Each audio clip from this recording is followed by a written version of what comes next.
Moderate.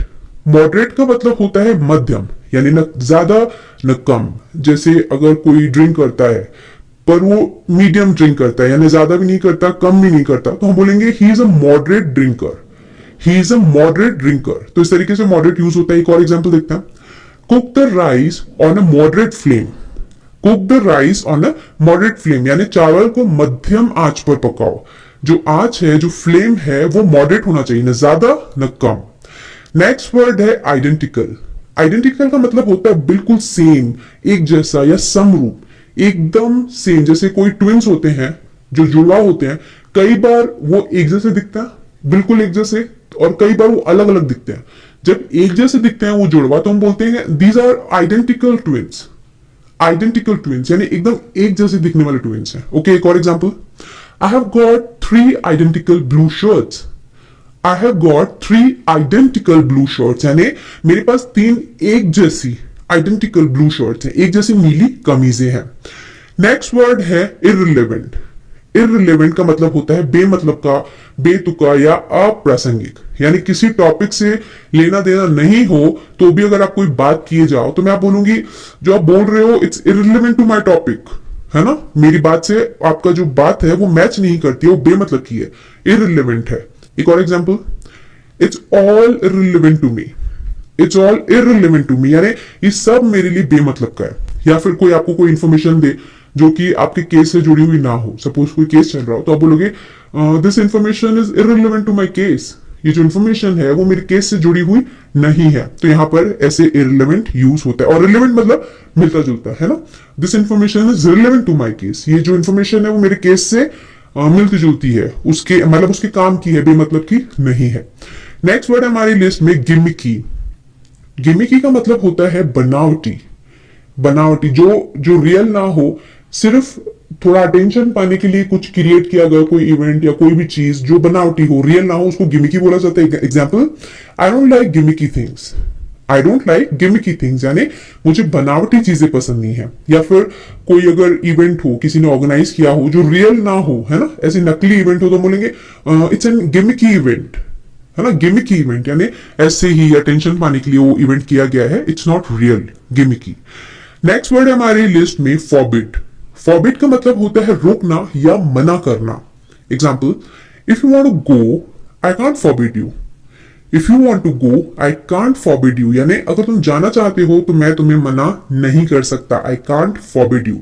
या अगर किसी के पेरेंट्स ने किसी को ड्रिंक करने से मना किया हो तो आप बोलोगे हर पेरेंट्स, है ना, फॉरबिड हिम फ्रॉम ड्रिंकिंग, या हिज पेरेंट्स फॉरबिड ड्रिंकिंग, उसके पेरेंट्स ड्रिंक करने से मना करते हैं। नेक्स्ट वर्ड हमारी लिस्ट में एक्सटेंसिव। एक्सटेंसिव का मतलब होता है बहुत बड़ा या व्यापक, extensive. Example, his knowledge on this matter is really extensive. His knowledge on this matter is really extensive. यानी इस विषय पर उसका जो ज्ञान है वो बहुत ज्यादा है, बहुत ज्यादा। He has extensive knowledge about computers. Computers के बारे में उसका जो ज्ञान है, जो नॉलेज है, वो बहुत ज्यादा है, तो ऐसे एक्सटेंसिव यूज होता है। नेक्स्ट वर्ड है हमारी लिस्ट में स्ट्रेटेजी। स्ट्रेटेजी इसका मतलब होता है रणनीति या फिर योजना। Strategy. Example, what's your strategy to get through this exam? What's your strategy to get through this exam? यानी इस परीक्षा को उत्तीर्ण करने के लिए तुम्हारी क्या रणनीति है। स्ट्रेटेजी यानी क्या योजना है, आपने क्या प्लान किया है। या फिर I think it's a nice strategy to grow the business. मुझे लगता है कि बिजनेस को ग्रो करने के लिए काफी अच्छी स्ट्रेटेजी है। तो स्ट्रेटेजी का मतलब होता है रणनीति या फिर योजना। नेक्स्ट वर्ड है हमारी लिस्ट में सीक। सीक का मतलब होता है किसी को अनुरोध करना, फर्स्ट ऑफ ऑल, एंड दूसरा इसका मतलब होता है खोजना, ढूंढना या तलाशना। She is seeking help from her parents. वो अपने पेरेंट्स से मदद चाहती है या मदद ढूंढ रही है, मदद का अनुरोध कर रही है। तो सीक का ऐसा यूज होता है। एक और एग्जाम्पल देखते हैं। We were seeking for the truth. We were seeking for the truth यानी हम सच की तलाश कर रहे थे।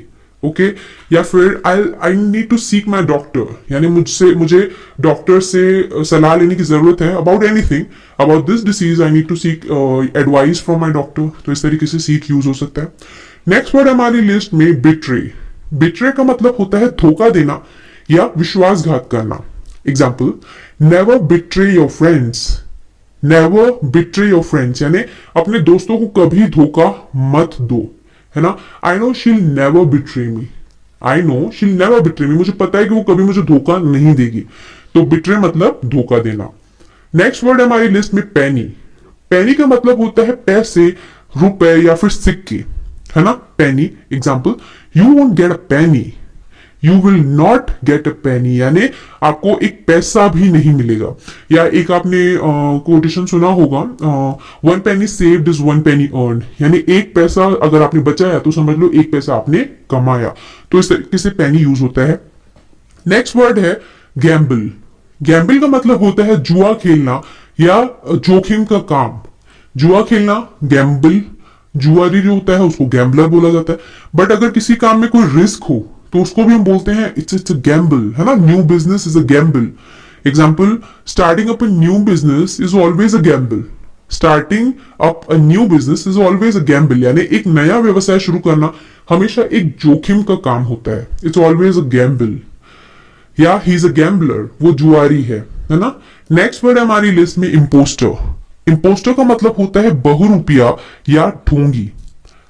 यानी अगर कोई बेस बदल के आपके सामने आया हो तो आप उसे बोलोगे ही इज एन इम्पोस्टर, वो एक बहुरूपिया है, यानी वो ढोंगी है, असल व्यक्ति नहीं है, रूप बदल के आया हुआ है। ओके, एग्जाम्पल देखते हैं। Again he is an imposter, वो एग्जाम्पल है, वो एक बहुरूपिया है। नेक्स्ट वर्ड हमारी लिस्ट में एक्स्ट्रावेगेंट। एक्स्ट्रावेगेंट का मतलब होता है फिजूल खर्च या फिजूल खर्च करने वाला, अनावश्यक या असाधारण, यानी जिसकी जरूरत ना हो, है ना, उस पर भी अगर खर्च किया जाए तो उसको फिजूल खर्ची बोला जाता है। और ऐसे व्यक्ति को और खर्चा करने को भी हम एक्स्ट्रावेगेंट बोलते हैं। Example, she is got very extravagant taste, she has got very extravagant taste, यानी उसकी जो पसंद है वो बहुत एक्स्ट्रावेगेंट है, बहुत ज्यादा खर्चीली है। या फिर आप सिंपली ऐसा बोल सकते हो, ही इज वेरी एक्स्ट्रावेगेंट, वो बहुत ज्यादा खर्चीला है। ओके, नेक्स्ट वर्ड हमारी लिस्ट में टर्मोइल। टर्मोइल इसका मतलब होता है तड़पना, खलबली होना या बेचैन होना।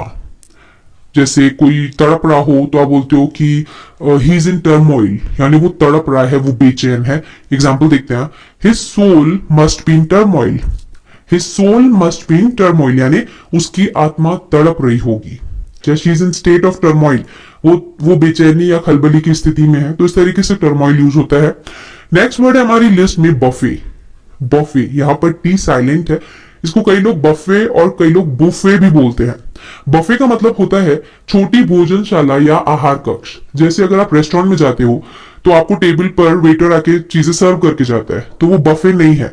पर अगर आप शादी वगैरह में जाते हैं तो टेबल पर चीजें लगी रहती है, खाना ऐसे सर्व्ड रहता है, आपको सेल्फ हेल्प करनी पड़ती है, वहां से आप खाना उठाते हो और खाते हो। तो ऐसे सिस्टम को हम बफे सिस्टम बोलते हैं, जहां पर आपको खुद को परोस के खाना पड़ता है। एग्जाम्पल देखिए, The dinner will be served buffet style. The dinner will be served buffet style, यानी रात्रि भोजन को बफे शैली में परोसा जाएगा। ऐसा नहीं कि आपको प्लेट में कोई खाना देके जाएगा, you have to serve yourself from the buffet style dinner. Next word हमारी लिस्ट में एक्सक्यूज। एक्सक्यूज के दो मतलब होते हैं। पहला इसका मतलब होता है बहाना, है ना, डोंट मेक एक्सक्यूजेज, यानी बहाने मत बनाओ। और इसका दूसरा मतलब होता है माफ करना। जैसे आपने कई बार जैसे मीटिंग में कोई अगर उठ के जाता है तो आप वो बोल के जाता है जैसे एक्सक्यूज मी, यानी मुझे माफ करना, मतलब मैं उठ रहा हूं यहां से। तो इस तरीके से एक्सक्यूज दो तरीके से यूज होता है। तो एग्जाम्पल है, why do you make such excuses, why do you make such excuses, यानी तुम इतने बहाने क्यों बनाते हो। ठीक है, और एक्सक्यूज मी वाला एग्जाम्पल तो मैंने आपको बता ही दिया था। नेक्स्ट वर्ड हमारी लिस्ट में अकाउंटेबल। अकाउंटेबल का मतलब होता है जिम्मेदार या जवाबदेह। किसी चीज को लेके अगर आपको बोलना हो कि तुम्हारी जिम्मेदारी है तो आप बोलोगे you are accountable for this, you are accountable for this, इसके लिए तुम जिम्मेदार हो। एग्जाम्पल एक और देखते हैं, every person is accountable for his own work. Every person is accountable for his own work, यानी प्रत्येक व्यक्ति अपने स्वयं के काम के लिए जवाबदेह है। अपने काम के लिए हर इंसान की अकाउंटेबिलिटी खुद की होती है। ओके, नेक्स्ट वर्ड है स्पॉइल। स्पॉइल का मतलब होता है खराब करना या बिगाड़ देना। Example, don't spoil my mood in the morning, don't spoil my mood in the morning, यानी सुबह सुबह मेरा मूड खराब मत करो। या फिर अगर आपको, जैसे आपने किसी दो लोगों को फाइट करते हुए सुना होगा, डायलॉग सुना होगा आपने कि तुमने तो मेरी जिंदगी ही खराब कर दी है, जिंदगी बिगाड़ दी है, तो you have spoiled my life. तो इस तरीके से स्पॉइल यूज होता है। नेक्स्ट वर्ड है ब्लैबर। ब्लैबर का मतलब होता है बड़बड़ाना या बकबक करना। अननेसेसरी बातों को लेके अगर कोई कुछ बोले जा रहा है जिसकी जरूरत भी नहीं है, तो उसको बोलते हैं he is blabbering. Okay, blabber. Example देखते हैं, what is he blabbering about. What is he blabbering about यानी वो किस बारे में बड़बड़ा रहा है। What is he blabbering about, है ना, he is blabbering about this and this, वो इस बारे में बड़बड़ा रहा है। तो ब्लैबर मतलब बड़बड़ाना। नेक्स्ट वर्ड है क्वेरल। क्वेरल का मतलब होता है लड़ाई झगड़ा या वाद विवाद। Example, it's silly to quarrel over trifles. It's silly to quarrel over trifles यानी ट्राइफल्स को लेके लड़ना बहुत फालतू बात है, बहुत बकवास बात है ना। पर ट्राइफल का मतलब क्या होता है, मैंने इसके पहले वोकैबुलरी वीडियोस में आपको बताया है ट्राइफल का मीनिंग क्या होता है। छोटी छोटी बातों पर झगड़ना मूर्खता है, यानी ट्राइफल्स पर झगड़ना मूर्खता है। सो ट्राइफल मीन्स छोटी छोटी बातें। नेक्स्ट वर्ड है हमारी लिस्ट में टेनेंट। टेनेंट का मतलब होता है किराएदार। अगर आपके पास कोई स्पेयर मकान है या स्पेयर रूम है और अगर आप किसी से पेमेंट या चार्ज लेके अगर आप उसको रहने देते हो तो उसको किराए पे घर देना बोलते हैं, और किराएदार को जो आपके घर में रह रहा है उसको टेनेंट बोला जाता है। Example, the tenant received 2 months notice. The tenant received 2 months notice यानी किराएदार को 2 महीने का नोटिस मिला। Okay, he is my tenant, he is my tenant यानी वो मेरा किराएदार है। तो इस तरीके से टेनेंट यूज है तो होता है। आगे बढ़ते देखते हैं नेक्स्ट वर्ड है स्काउंड्रल। स्काउंड्रल का मतलब होता है बदमाश, लुच्चा या फिर लफंगा। जो धूर्त हो, धोखेबाज हो, जिस पर आप विश्वास नहीं कर सकते उसको हम स्काउंड्रल बोलते हैं। Example, some scoundrel stole my wallet. Some scoundrel stole my wallet यानी किसी बदमाश ने या किसी लफंगे ने मेरा बटुआ चुरा लिया। Next word right. राइट का मतलब सबसे पहले तो सही होता है, आपको पता है, यू आर राइट मतलब आप सही है। और दूसरा इसका मतलब होता है अधिकार, हक या फिर जायज। Example, you don't have any right to interfere in my life. You don't have any right to interfere in my life यानी आपको मेरे जीवन में इंटरफेयर करने का, दखल देने का कोई राइट नहीं है, कोई अधिकार नहीं है। नेक्स्ट वर्ड है रिफ्यूज। रिफ्यूज का मतलब होता है मना करना। किसी को मना करना मतलब refuse. Example, he refused me to go there. He refused me to go there यानी उसने मुझे वहां जाने से मना कर दिया, या सिंपली आप ऐसा बोल सकते हो उसने मेरी रिक्वेस्ट को रिफ्यूज कर दिया, है ना। तो रिफ्यूज मतलब मना करना।